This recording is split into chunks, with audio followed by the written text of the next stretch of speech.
ده هيخلي البراندات تتخانق عشان تيجي هنا لسبب. ايه السبب ده؟ حد يعرفه؟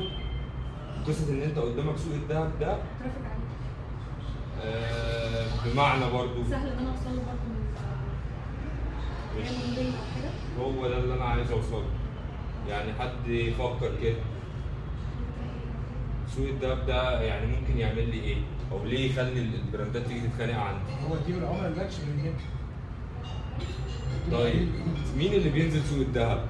تجار الذهب. لا سوق الذهب اللي بينزلوا الستات. طبعا الستات بتنزل سوق الذهب، هم اللي بينزلوا يشتروا الشبكه، اللي بيحبوا يشتروا كل ما واحده بتحوش قرشين كده ايه.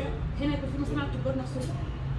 هنا يعني يبقى في محلات ذهب، يعني سوق الذهب ده في محلات ذهب زي سوق الذهب اللي موجود في الجماليه عادي. طيب مين اللي بينزل؟ الستات، صح كده؟ طيب الستات بينزلوا يشتروا ذهب.